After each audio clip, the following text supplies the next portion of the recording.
You know what we do around here on Mondays? We love talking about your money and your retirement, and that's why we have Loren Merkle joining us right now. Can't believe it's already the 30th of August, Loren. Time is flying, goes by quicker than you imagine, and when you might be to the point where you might say retirement is just on the horizon, and it gets here faster than you think, and there are some things we really want to make sure we're careful of when heading into retirement, and that's what we're here to talk about today. Yeah, when you're working for 30 years, you're thinking about this one day where you're going to have a lot of time on your side. When you don't have to work, now you have a lot more control over your day-to-day life. That is retirement, and it does creep up on us really quickly. Time just flies and flies, and it seems like every year it goes by a little bit quicker. And one of the things to be careful of is as you're thinking about retiring or you're making that transition, all of these different decisions you have to make seem like they're really complex. And one of the things to simplify these complex decisions that oftentimes pre-retirees and retirees are looking for are rules of thumb. Rules of thumb to try to simplify these decisions. One of the ones that we hear about all the time is this 4% income rule, which simply means take the value of your portfolio, multiply that by 4%, and then that's how much money you can live on off of your portfolio and still have a high level of confidence that you're not going to run out of money before you run out of time. But that rule, like many of these rules of thumb, can get people into trouble. All right, is that, again, we talk about these rules, the general rules that are out there. For an average portfolio, that 4%, what kind of income is that generating? Is there any ballpark figure for that? Yeah, so let's say we have a $500,000 portfolio. We take 4% of the $500,000. That means it can produce $20,000 of income per year from that portfolio. Now you have Social Security most likely, so you can add your Social Security income to that $20,000. And if you have a pension, you can add that to it as well. But the whole idea, the whole notion around this 4% rule is that that's how much you can take out of your portfolio and not have to worry about running out. But what we see is that type of general rule does not live up well with people's lifestyle. As an example, you have a $500,000 portfolio. We know at some point we're going to go through another recession.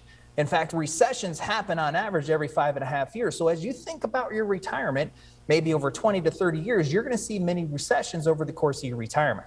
So you have $500,000. We go through another recession. Your portfolio is down by 20%.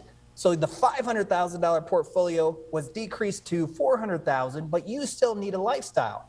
So if you're producing a 4% income from your portfolio, now your income, your lifestyle has just decreased by 20% as well, because it's that static 4%, right? You're taking 4% from the 500 goes down to 400. Now you're still taking 4% out, which means your lifestyle goes down.